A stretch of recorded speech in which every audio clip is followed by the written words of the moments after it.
दिल्ली से अगली खबर है। कांग्रेस की पहली सूची के प्रत्याशी चयन को लेकर कई खेमों में हलचल है। आपको बता दें कि पहली सूची में धीरज गुर्जर, जुबैर खान तक का नाम नहीं शामिल है। प्रियंका गांधी की टीम में रह चुके हैं दोनों नेता। पायलट खेमे के ब्रजेंद्र ओला, हेमाराम चौधरी को भी जगह नहीं मिली है।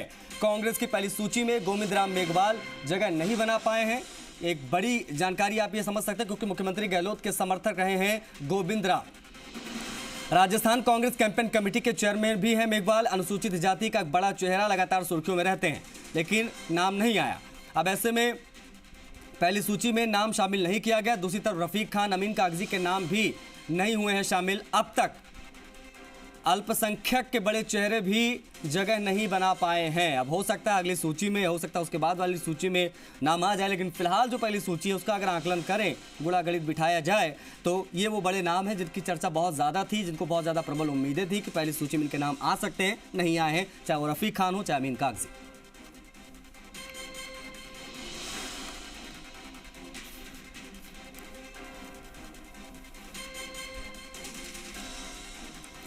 निजाम कंटालिया हमारे सहयोगी लाइव कनेक्ट हो रहे हैं दिल्ली से। सीधा रुख करेंगे निजाम का। निजाम, देखिए, पहली सूची कांग्रेस की आई, दूसरी आई भाजपा की। दो सूची भाजपा के आने के बाद में कई जगहों से विरोध के सुर हमने उठते देखे हैं। कई बड़े नामों का विरोध हुआ है। पहली सूची जो कांग्रेस पार्टी की आई है, उसके बाद अब क्या आकलन किया जा रहा है, किस तरीके से गुणा गणित बिठाया जा रहा है? क्योंकि कांग्रेस में भी कई ऐसे बड़े नाम हैं जिनकी चर्चा बहुत ज्यादा थी, उनको भी पहली सूची से फिलहाल दूर रखा गया है। निजाम। बिल्कुल, देखिए, कांग्रेस की पहली सूची और बीजेपी की दूसरी सूची। पहली बात करें बीजेपी की दूसरी सूची को, तो बीजेपी की जो पहली सूची थी और जिस तरीके से उसमें डैमेज हुआ है, जगह जगह विरोध हुआ है सांसदों को उतारने का, तो दूसरी सूची में अगर साफ तौर पे कहे तो बीजेपी के दो चीजों पे फोकस रहा। पहला, डैमेज कंट्रोल पे पूरी तरह से फोकस रहा। दूसरा, स्थानीय नेताओं की जो कह सकते हैं उनका जो सलाह थी, मशवरा थी, जो स्थानीय नेता थे उनकी राय को महत्व दिया गया। सबसे पहली बात, किसी भी सांसद को, पहला माना जा रहा था कि 5 से 6 सांसदों को टिकट दिया जा सकता है, उनका नाम रोक दिया गया, यानी डैमेज कंट्रोल की कोशिश की गई। दूसरा, स्थानीय जो राजस्थान के नेता हैं, जो स्थानीय महत्व के नेता, चाहे पूर्व मुख्यमंत्री वसुंधरा राजे हैं, उनके समर्थक 11 समर्थकों को टिकट मिले, चाहे राजेंद्र राठौड़ हो, उनके समर्थकों को टिकट मिले, चाहे सतीश पूनिया और सभी जो लोग हैं उनके जो सलाह थी, राय थी, उनको लिया गया। और सबसे महत्वपूर्ण बात, जो लगातार जीत रहे हैं विधायक, उनके विधायकों के टिकट नहीं काटे गए, यानी स्थानीय जो नेताओं की राय थी उसको आगे माना गया। जो सीपी जोशी और पीसी जो कह सकते हैं राजस्थान बीजेपी की राय थी, उसको महत्व दिया गया। दूसरी बात, जो सोशल इंजीनियरिंग की बात है, बीजेपी ने खास तौर से इसका खास ख्याल रखा और ना ही ज़्यादा टिकट काटे। 8 दिग्गज और 9 पूर्व मंत्रियों को टिकट नहीं दिया है। 2 विधायकों की सीट भी बदली, यानी कि ज़्यादा इतना नहीं किया, लेकिन जहां की उसको विरोध हो सके। पूरी तरह से फोकस जो था वो पहली सूची के बाद जारी हुआ, जो डैमेज हुआ था, उस डैमेज को कंट्रोल करने की सबसे महत्वपूर्ण बात थी। एससी के 15, एसटी की 10 और लगभग 10 महिला उम्मीदवार और 16 उम्मीदवार जो थे ओबीसी के। सोशल इंजीनियरिंग का पूरी तरह से ख्याल रखा गया।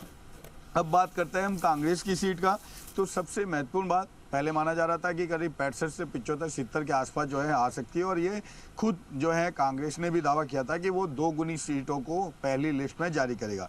लेकिन ऐन वक्त पर बहुत सारी चीज़ें गठित हुई कांग्रेस में, और सबसे महत्वपूर्ण जो चीज़ रखी गई वो थी आपत्ति वाली सीटों को तत्काल प्रभाव से अभी किसी भी हालत में रोक दिया जाए और उन पर पुनर्विचार किया जाए। क्योंकि कुछ चीज़ें ऐसी भी आई थी कि जिन नामों के, कुछ नाम ऐसे थे, 1 या 2 नाम ऐसे थे जो लिस्ट में जारी हो जाते लेकिन बाद में वो बीजेपी की तरफ जा सकते थे। तो ये ऐन वक्त पर बहुत सारी चीज़ें आई।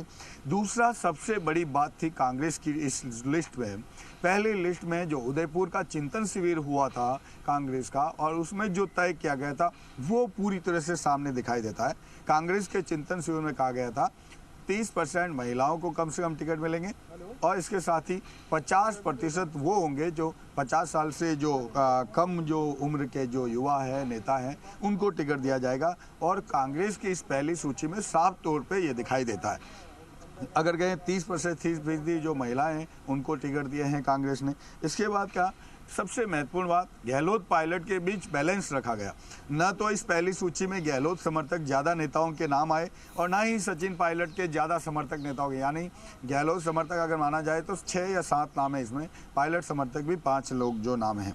यहाँ तक कि देखिए कि कितना महत्वपूर्ण बात है कि कांग्रेस ने जिन्हें कैंपेन कमेटी का चेयरमैन बनाया है गोविंद मेघवाल को, उनका नाम इसमें शामिल नहीं है, और जबकि वो ऐसी के एक बड़े कह सकते हैं चेहरे के रूप में प्रोजेक्ट करी है कांग्रेस। ये एक बड़ा बात हो जाती है कि उसने बहुत पहली ले। तीसरी जो महत्वपूर्ण बात थी, हाईकमान की नज़र में जो पहले ही चढ़े हुए नेता है, जिन्होंने कह सकते हैं 25 सितंबर की घटना पे हाईकमान का जो आदेश नहीं माना था, वो लटक गए।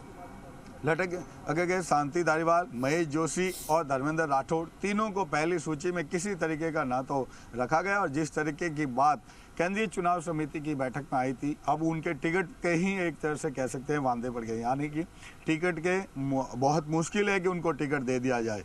और ये चिंता ना केवल उन तीनों को है, बल्कि गहलोत खेमे को भी ये बहुत ज़्यादा है कि इन तीनों का टिकट नहीं मिलना। एक तरह से कभी कांग्रेस के पालनहार रहे हैं, पालनकर्ताओं में शामिल रहे हैं। अगर राजस्थान कांग्रेस की बात करें, शांति धारीवाल एक महत्वपूर्ण भूमिका निभाते रहे। अगर बात करें इसमें बहुत महत्वपूर्ण बात, जो सोशल इंजीनियरिंग की बीजेपी ने जैसे किया है, कांग्रेस ने भी सोशल इंजीनियरिंग किया है। पहली सूची में एससी के 15, एसटी के 10 और 9 महिला उम्मीदवार और 16 जो हैं ओबीसी उम्मीदवार उतारे। तो यानी ओबीसी उम्मीदवार के तौर पे देखा जाए तो दोनों तरफ से 16 उम्मीदवार है ओबीसी के। तो सोशल इंजीनियरिंग दोनों ही जगह पे डरे हुए हैं, यानी सोशल इंजीनियरिंग बहुत जरूरी हो गया है कहाँ। तीसरी सबसे महत्वपूर्ण बात, एक बात ये भी देखो कि जो अभी हमने बताया कि चाहे प्रियंका गांधी के बहुत करीबी माने जाते हैं धीरज गुर्जर और जुबेर खान, लेकिन उनका नाम, दोनों का नाम शामिल नहीं है।